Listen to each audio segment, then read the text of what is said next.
오늘도 은혜의 말씀 여러분과 가정이 되기를 주의 이름으로 축원합니다. 하나님은 모든 일에 기뻐하심을 얻기를 원하시는 가운데 예배라고 하는 것이 있습니다. 하나님은 예배를 참으로 기뻐하십니다. 사람을 만드신 목적도 예배를 위하며 또 우리에게 예배를 통하여 은혜 주시기를 원하시는 하나님의 마음이 그 속에 들어 있습니다. 구약의 하나님의 백성들은 제사로 하나님 앞에 예배하고 그렇게 제사와 예배라는 말을 병행하여 쓰고 있는 것처럼 신약에도 제사적 개념과 또 예배적 개념을 함께 병행하여 사용하면서 구약에 가졌던 그런 모든 제사적 개념을 완성케 하신 예배로 우리에게 하나님 앞에 나아가기를 원하신다라고 볼 수 있습니다. 예배의 이유라고 하는 것은 예배의 목적이 무엇일까? 예배는 왜 하는 것일까? 곧 하나님을 기억하는 데 있는 겁니다. 구약에는 창조하신 하나님을 기억하고 신약에는 바로 우리를 구원하신 하나님, 창조하실 뿐만 아니라 구원하신 하나님을 기억하여 기념하기에 이르는 거지요. 출애굽기 20장 8절을 보면 안식일을 기억하여 거룩하게 지켜라 라고 말씀을 하시죠. 모든 날들이 다 하나님의 지으신 날이고 모든 날들이 다 거룩한 날이지만은 하나님과 약속하신 날이 있고 하나님께서 명하신 날이 있더라 하는 겁니다. 모든 날들이 잘 먹고 잘 살 수 있는 그런 날들이어도 결혼 기념일이 있고 생일이라는 것이 있고 각각 기념이 있는 것처럼 바로 하나님이 안식일이라고 하는 것에 대하여 기념으로 만드신 이유가 있더라 하는 거지요. 창세기 2장 2절에서 3절을 보면 하나님이 그가 하시던 일을 일곱째 날에 마치시니 그가 하시던 모든 일을 그치고 일곱째 날에 안식하시니라. 하나님이 그 일곱째 날을 복되게 하사 거룩하게 하셨으니 이는 하나님이 그 창조하시며 만드시던 모든 일을 마치시고 그날에 안식하셨음이니라 라고 말씀을 합니다. 곧 하나님께서 모든 만물을 6일 동안에 만드시고 그리고 7일째 될 때에 하나님이 안식하셨으니 모든 만물을 지으셨고 너도 하나님께 지음을 받은 피조물이라는 것을 기억하고 창조주 하나님 앞에 영광을 돌려라. 그러므로 그날을 기억하여 기념하라고 말씀을 하신 겁니다. 그럼으로써 주일이라고 하는 것은 창조하실 뿐만 아니라 우리를 구원하신 그분을 기억하고 기념하여 하나님 앞에 영광 돌리는 것을 예배라고 말씀을 하는 거지요. 그러므로 예배는 창조와 구원하신 하나님을 찾고 하나님 앞에 나아가는 것을 예배라고 표현하고 있다는 사실입니다. 그러나 창조와 구원에 대하여 모르는 이들이 예배를 할 수 없고 또한 죄에서 건짐을 받은 그런 경험이 없는 사람들이 하나님 앞에 예배하겠다라고 하는 사람이 없는 것처럼 하나님의 창조와 구원을 믿는 사람들, 아는 사람들은 예배하는 것이 우리의 의무이며 특권이라고 말씀을 하는 거지요. 바로 이런 고백이 있는 자들은 참된 예배를 할 수 있다는 겁니다. 하나님 우리를 만드셨다는 걸 깨닫는 은혜 그리고 우리를 구원하셨다는 것에 대한 감격으로 하나님 앞에 나와 하는 예배가 참된 진실된 예배라 하는 겁니다. 예를 들어 보면 출애굽기 15장 1절에서 3절까지 말씀합니다. 이때 모세와 이스라엘 자손이 이 노래로 이때라고 하는 것은 홍해를 걷는 다음을 얘기하는 겁니다. 홍해를 건널 때에 걷는 다음에 거기에 애굽의 군사들이 다 수장당에 있는 그때를 얘기하는 거예요. 모세와 이스라엘 자손이 이 노래로 여호와께 노래하니 일렀으되 내가 여호와를 찬송하리니 그는 높고 영화로우시며 말과 그 탄자를 애굽 병사를 말하죠 바다에 던지셨음이로다. 여호와는 나의 힘이요 노래시며 나의 구원이시리로다. 그는 나의 하나님이시니 내가 그를 찬송할 것이요 내 하나님의 아버지의 하나님이시니 내가 그를 높이리로다. 여호와는 용사시니 여호와는 그의 이름이시리로다 라고 되어 있어요. 우리가 영화를 볼 때에 고난받고 힘들고 할 때에 유엔군이 나타나서 그들을 폭격하고 또 적군을 물리치고 하는 그러한 것을 보면 바로 도와주는 자가 왔을 때에 막 일어나서 박수를 하면서 거기에 환호석을 치는 것처럼 바로 애국 군사들이 이스라엘을 추격해 왔고 그렇게 죽이려고 위협했지만은 하나님이 홍해를 가르사 그 가운데 이스라엘 백성들을 건너게 하시고 다른 애굽의 병사들은 그 가운데 수장을 당하여 물에 합해 패짐으로 인하여 다 바다에 던져 죽임을 당한 그거를 보며 역시 하나님은 우리를 구원하시는 분이시요 하나님은 위대하시다라고 찬양하는 이것을 가르쳐 예배라고 말씀을 하는 겁니다. 그러므로 예배 안에는 신령함이 흘러야 하고 거룩함이 있는 것이 참다운 예배라 하는 거지요. 예배 가운데는 하나님의 임재가 있습니다. 그리고 신령한 은혜가 있는 줄로 믿습니다. 예배를 잘하면 은혜 받게 되어 있어요. 하나님 앞에 수증기가 올라가고 되면 그 가운데 구름이 형성되어져 다시 그것이 우리에게 비가 되어지는 것처럼 하나님이 그 모든 것들을 다 주관하시면서 하나님이 우리에게 받고자 하는 그 은혜의 역사를 하나님의 영광을 받으신 후에 모든 예배하는 자들에게 채우심과 같다 하는 겁니다. 매 예배 때마다 감격이 있어요. 1부 때도 2부 때도 3부 때도 모든 예배 때마다 하나님이 감격과 은혜가 있는 줄로 믿습니다. 예배 가운데는 신비로움이 있습니다. 그리고 그 예배 가운데는 무한한 하나님의 영광으로 가득한 그 은혜가 예배 중에 있더라 하는 거지요. 그러나 세상은 예배보다 과학을, 신앙보다 과학을 앞섭니다. 그래서 과학이 먼저이고 신앙이나 이런 부분에 대해서는 별로 마치 미신적 행위요 사람의 연약함으로써 무엇인가를 잡으려고 하는 인간적 행위로 치부해버리고 부인하고 인정하지 않는 경우가 많습니다. 그러나 여러분 이거를 기억하십시오. 과학이라 할지라도 그 과학에 대한 모든 것들 하나님의 지혜를 주신 것인 줄 여러분이 아셔야 됩니다. 하나님께 받은 지혜로 과학자들이 나왔고 우리가 유명한 에디슨이나 아인슈타인 같은 그런 유명한 과학자들도 모두가 다 하나님 앞에 참된 예배하는 자들이요 예배하는 자들에게 주신 하나님의 지혜입니다. 비행기를 첫 번째 우리 발명했다고 하는 그런 라이트 형제도 목사님의 자녀들이었습니다. 하나님 앞에 예배하고 하나님 앞에 참다운 진실된 예배하는 자들에게 하나님은 번뜩번뜩한 거룩한 아이디어를 하나님이 허락하셔서 그들에게 주시는 그 모든 삶을 살아가는 데 적응하며 영위할 수 있도록 만들어 주셨다는 것을 여러분이 아셔야 되지요.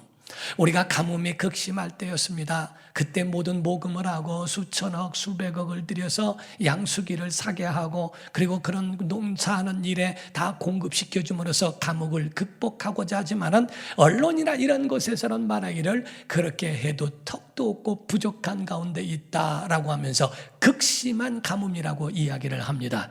그러나 어느 날 하나님께서 비를 내려주시는데 소낙비로 내려주시는데 1시간이 지나니까 방송에 나오기를 이 소낙비로 말미암아 이 비로 말미암아 모든 가뭄이 해결됐다고 이야기를 하고 이제 충분하다고 이야기합니다. 사람들은 수날 동안에 모금을 하고 수날 동안에 양수기를 다 제공해주고 그것으로 극복하고자 했지만은 아무런 그런 것으로서는 부족함이 많은데 하나님이 비를 내려주신 1시간의 비가 모든 것들을 다 한순간에 다 해결해 주고도 남음이 있는데도 불구하고 하나님을 인정하지 않는 것이 너무나 안타깝다는 거죠. 그와 같이 하나님은 한순간에도 역사하실 수 있는데도 그것을 믿지 않고 인정하지 않는다고 하는 것은 인간의 교만이라 볼 수 있다는 겁니다. 에디슨이나 아인슈타인 예배의 사람이라는 거죠.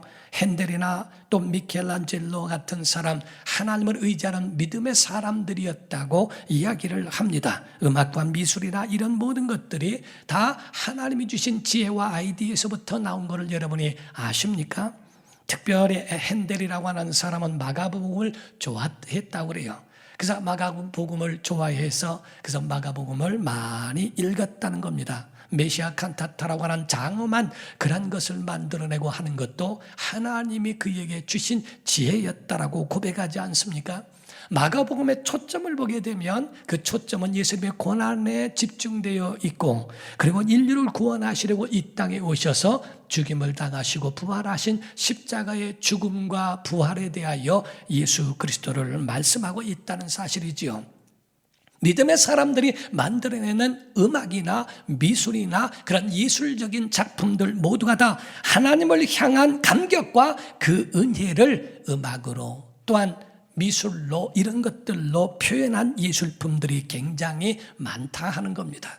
현대인들은 하나님을 저버려요. 하나님을 없이 하고 하나님 없는 곳을 향하여 가면서 자기 지식과 물질과 과학과 쾌락 이런 것들을 통하여 자기들이 추구해 가지만은 하나님이 없는 곳에서는 아무것도 얻을 것이 없고 인생의 허무한 뿐, 뜬구름을 잡는 방황과 이런 것들의 연속일 뿐이라고 보는 겁니다.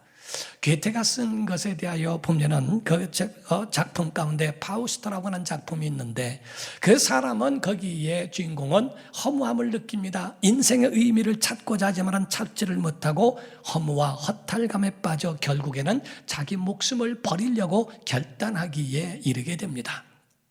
그런데 어느 순간 어느 곳에서 들려오는 교회의 종소리가 들려요.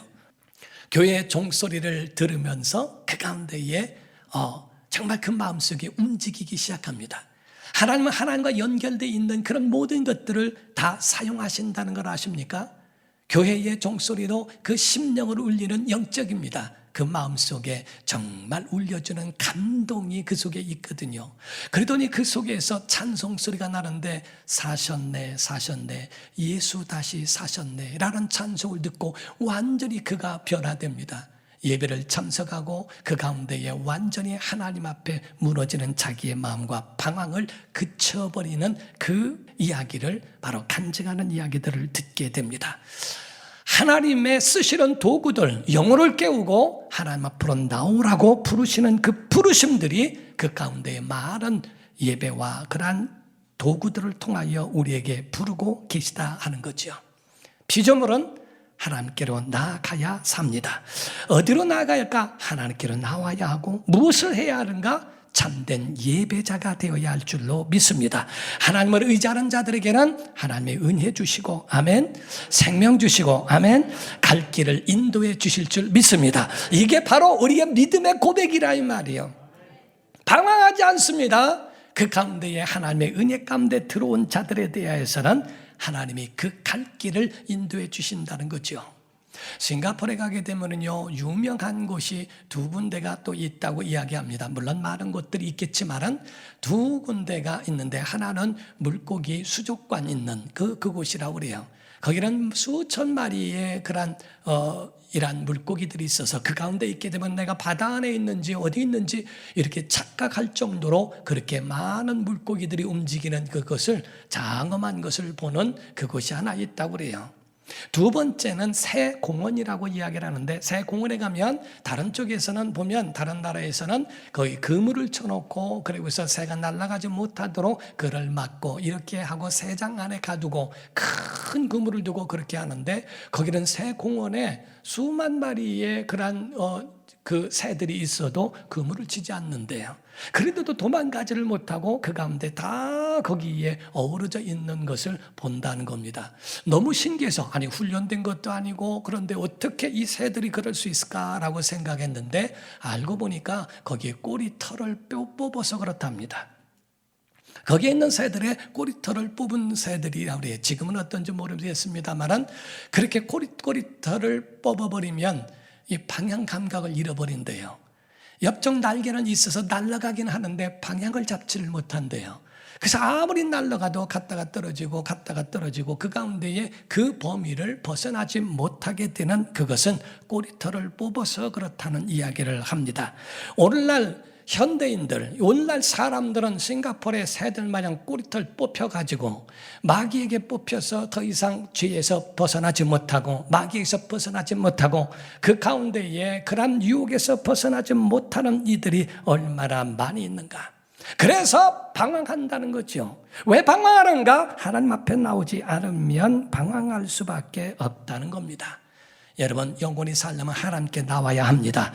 참된 예배하면 하나님이 승리의 길로 인도해 주십니다. 현대병들은 다른 큰 병이 있지만 진짜 병은, 바깥에 있는 병보다 더 심각한 병은 안에 있다는 거예요. 모르는 병이래요. 현대병 중에 진짜 병은요, 모른다는 겁니다. 자기가 병 들었는지조차도 모른다는 겁니다. 병원에 가도 모르고 전문가들이 얘기해도 모르는 병들이 많대요. 왜 잠이 안 오는지. 그러니까 할 수 없이 거기에는 신경성이라는 것을 집어넣어서 그래서 거기에 가지고 있는 자기 자신에 대한 그 신경성인 스트레스라고 하는 그거 외에는 더 이상 말할 수가 없다는 거죠. 잠이 왜 안 오는지, 왜 세상이 싫어지는지, 왜 내가 아픈지, 딱히 아픈데 병명도 모르겠고 진단해도 뭔가가 거기에 나오지도 않는 것, 왜 우울한지, 왜 세상이 살기 싫은지에 대하여 모른다는 겁니다. 세상에는 과학적으로도 설명할 수 없는 그러한 것들이 그렇게 많음에도 불구하고 과학만 의지하고 있다는 거예요. 병을 잡으려고 그렇게 많은 의학이 발달했지만은 그러나 계속적인 그러한 연병과 이런 것들은 바로 사람을 위협하는 것은 예나 지금이나 같다고 하는 겁니다. 옛날에는 배고파서 도둑질을 했대요. 지금은 배고파서 도둑질하는 것이 아니라 재미로 한다는 겁니다. 좋은 차 타고 와서 도둑질을 한대요. 건강한데도 도둑질을 한대요. 그리고 더 많은 것들을 얻으려고 도둑질을 한대요. 살 수 있고 살기에 가진 모든 일에 만족한데도 도둑질을 한대요. 그 속에 채워지지 않는 그러한 것들을 채우려고 하는 인간적 허무함 때문이라는 겁니다. 왜? 하나님께로 돌아오지 않고 하나님을 떠난 심령들은 그럴 수밖에 없다는 거죠.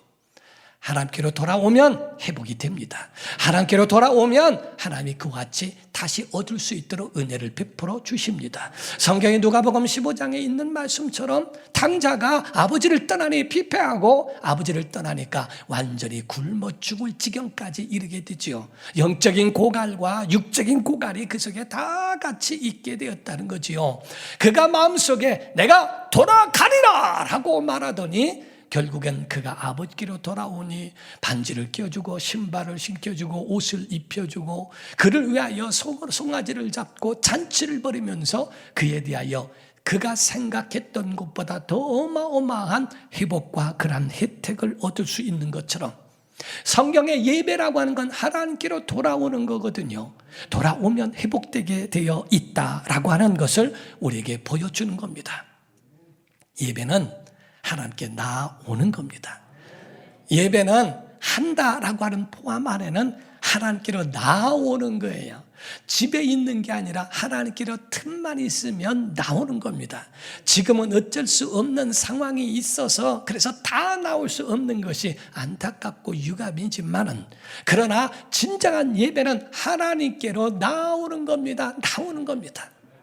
그래서 오늘 세 가지를 말씀하고자 하는 건데 첫 번째로 하나님께 나아갈 때는 나올 때는 곧 기쁨으로 나와야 한다고 성경은 말하고 있어요. 시편 100편 1절과 2절입니다. 온 땅이여 여호와께 즐거운 찬송을 부를지어다.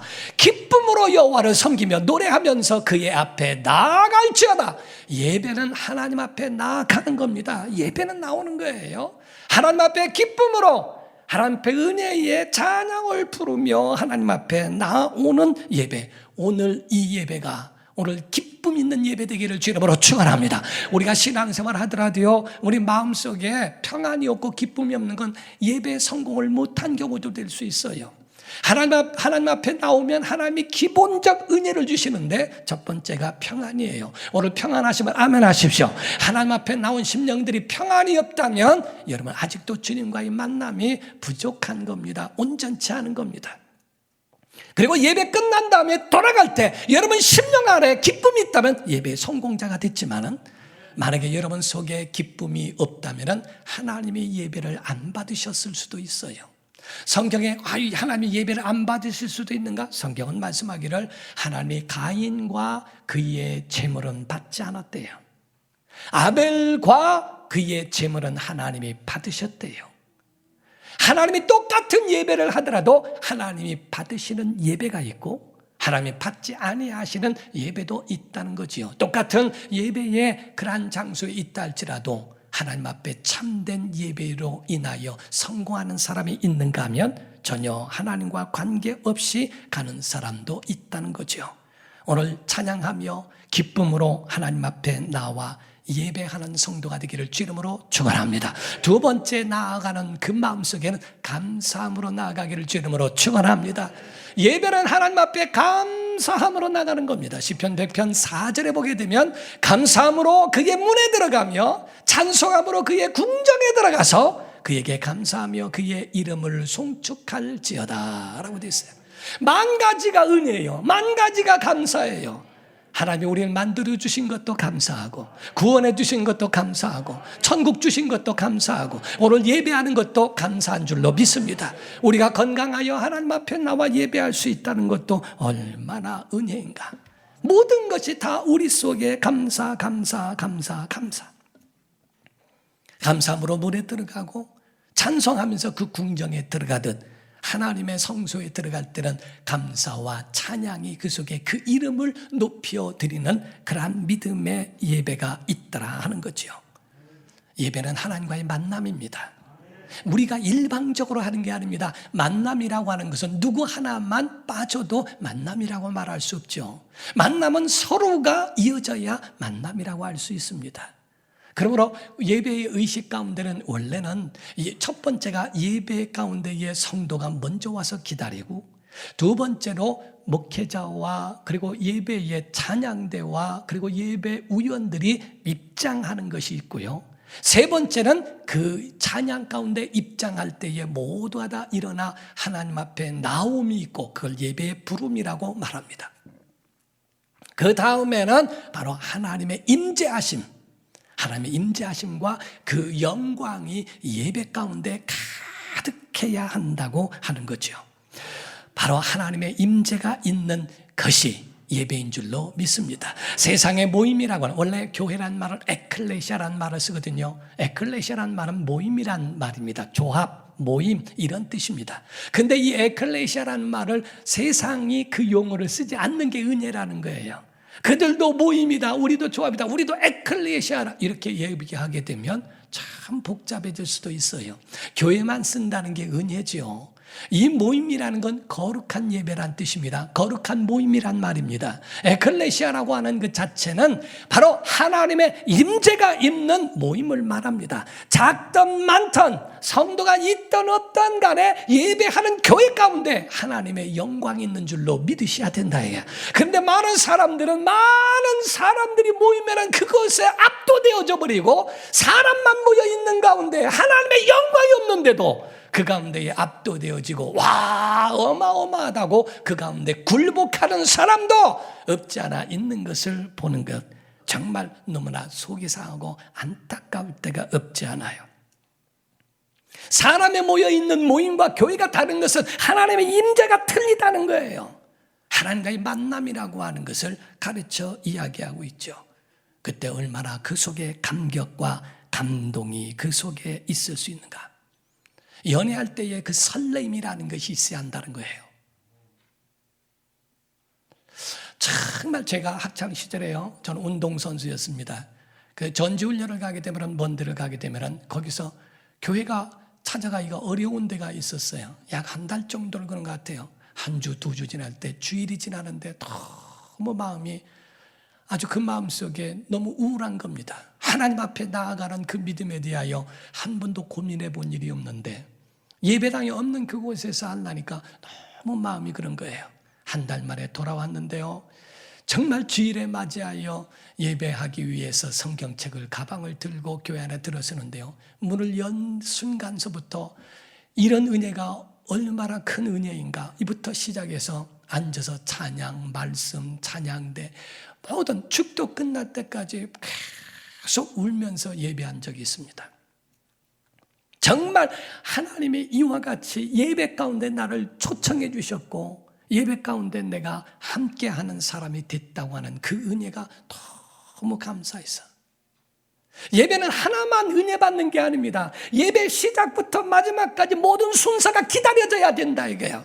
요 다음에는 어떤 말씀일까, 어떤 순서일까, 그 말씀과 찬양과 그런 모든 것에 감동을 그 속에 받으며 감격해하는 것이 그 예배의 모든 순서가 다 그 속에 들어있다는 거죠. 근데 오늘날에는 익숙함이 너무 많아요. 자기 남편이 아무리 잘생겨도 익숙하면은 별거 아니 당연하게 여긴대요. 자기 아내가 아무리 예뻐도요 3년을 못 지나간대요. 모든 물건이나 이런 것들도요 요즘에는 망가져서 못 쓰는 것보다도 실증나서 안 쓰는 경우가 더 많다는 겁니다. 왜? 익숙하니까. 예배도 익숙함 때문에 하나님의 임재를 별거 아닌 걸로 여기지 말라는 겁니다. 예배는 하나님과의 계속적인 신비로움 가운데 만나는 그 만남이라고 하는 것을 잊지 않도록 하라는 거죠. 여러분, 정말 하나님의 은혜가 우리 안에 있기를 원한다면 예배 가운데 들어있는 신앙의 사람들이 되기를 예수 이름으로 축원합니다. 세 번째는 겸손함으로 경배하기 위하여 나아가야 할 줄로 믿습니다. 겸손해야 된다. 그러므로 하나님 앞에 엎드려 경배하는 그런 믿음, 예배하기 위하여 나오는 겁니다. 시편 95편 6절에 보게 되면 오라 우리가 굽혀 경배하며 우리를 지으신 여호와 앞에 무릎을 꿇자 이렇게 되어 있어요. 세상 어떤 것에도 무릎을 꿇어라는 말씀이 없습니다. 모든 만물은 다 그 앞에 다 지배를 받아야 할 자들이지, 우리가 하나님 앞에만 무릎을 꿇어야지 1월 성신이나 그러한 산천 초목에 무릎을 꿇고 하는 자들이 아니라는 거죠. 세상 사람들은 고사떡을 넣고 거기에 절을 합니다. 꾸벅꾸벅하고 거기에 있는 모든 세상의 피조물과 이런 거 선악당 나무 밑에 가서 절을 하고 거기에 빌기 시작합니다. 구슬하고 사람들이 그 앞에 무릎을 꿇습니다. 성경은 우리에게 말씀하기를 아니다, 오직 우리가 무릎 꿇으실 이에는 하나님 한 분이시다. 창세기 1장 28절에 하나님이 그들에게, 곧 아담과 하와를 말씀하는 것 같죠. 복을 주시며 하나님이 그들에게 이르시되 생육하고 번성하여 땅에 충만하라, 땅을 정복하라, 바다의 물고기와 하늘의 새와 땅에 움직이는 모든 생물을 다스리라 하시니라. 어떤 것에도 그 앞에 무릎을 꿇으라는 말씀이 없습니다. 그러나 빌립보서 2장 9절에서 11절을 보게 되면 이러므로 하나님이 그를 지극히 높여 모든 이름 위에 뛰어난 이름을 주사 하늘에 있는 자들과 땅에 있는 자들과 땅 아래에 있는 자들로 모든 무릎을 예수의 이름에 꿇게 하시고 모든 입으로 예수 그리스도를 주라 주님이라 라고 시인하여 하나님 아버지께 영광을 돌리게 하셨다라고 말씀해요. 사랑하는 성도 여러분, 하나님 앞에 예수 이름에 무릎 꿇기를 주 이름으로 축원합니다. 그것이 바로 우리의 예배에 아주 중요한 것이라 이 말이에요. 하나님 앞에 나왔으면 세상을 지배하고 다스리고 그것에 하나님 주신 지혜로 그거를 정복할 것이지 그들 앞에 무릎 꿇을 것이 아니다. 오직 예배는 하나님 앞에만 무릎 꿇는 것이다 라고 보는 겁니다. 본문에 보게 되면요, 요한복음 4장 21절 22절을 보게 되면 예수께서 이르시되 여자여 사마리아 여인에게 말씀하시는 거예요. 내 말을 믿으라. 이 산에서도 말고 예루살렘에서도 말고 너희가 아버지께 예배할 때가 이르리라. 너희는 알지 못하는 것을 예배하고 우리는 아는 것을 예배하노니 이는 구원이 유대인에게서 남이라. 우리가 예배를 알지 못하면 그 예배가 온전한 예배가 될 수 없다는 거죠. 진실로 우리의 예배가 참된 예배라고 한다면 그 예배는 유대인에게서 나는 진정한 예배를 해야 할 것이다 라는 말씀이죠. 23절의 말씀을 하는 것처럼 아버지께 참되게 예배하는 자들은 영과 진리로 예배할 때가 오나니 곧 이때라 아버지께서는 자기에게 이렇게 참된 예배 곧 영과 진리로 예배하는 자들을 찾으시느니라 라고 말씀하시죠. 누가 과연 이런 예배를 할까? 어느 교회가 그렇게 할까? 어떤 심령이, 어떤 성도가, 어떤 누구가 이와 같은 예배를 할까? 하나님은 관심을 갖고 하나님께서는 그들을 찾으신다라고 말씀하는 겁니다. 우리는 예배하는 동안에 감사가 이루어져야 되고요, 감동이 이루어져야 되고요, 감격의 예배가 되기를 주 이름으로 축원합니다. 그래서 예배 가운데에 주시는 예배 시간에만 주시는 은혜가 있어요. 어떤 고위층에 있는 사람이요, 이제 기소가 돼서 재판을 두고 이런 것을 하고 있을 때였대요. 그를 변호하기 위해서 맡은 변호사가 크리스찬이라. 그래서 그에게 대하여 세상에 그 권력을 가질 때는 아주 종횡무진 모든 걸 권력을 다 휘둘렀던 사람인데 이제 모든 것이 이제 감옥에 갈 수밖에 없는 그러한 형편이 되니까 아주 허탈함과 허무함만 있더라는 거죠. 변호사가 그를 데리고 교회를 데리고 갔답니다. 교회 가는 순간에 무너져 버려요. 교회 가서 예배하는 순간에 완전히 인간의 모든 것들이 다 내려져 버리고 주님을 만납니다. 거기서 주님을 만나면서 자기가 죄인인 그를 회개하고 모든 것들을 청산하고 하나님께로 돌아오는 그 믿음에 간증하는 소리를 듣습니다. 저는 군대에 있을 때에 그 훈련소에서 내무반장이 있었어요. 제가 목사라는 걸 알고 목사에 대해서 굉장히 괴롭혔던 분 중에 한 분인데, 근데 그분이 하는 말 가운데에 그 얘기는 하더라고요. 자기가 얼마 전에 교회를 간 적이 있대요. 교회를 갔는데 거기서 정말 아주 내 속에 지금도 그 귀 속에서 귓전에 맴도는 찬송이 있는데, 무슨 찬송이죠? 그 사람은 모르죠.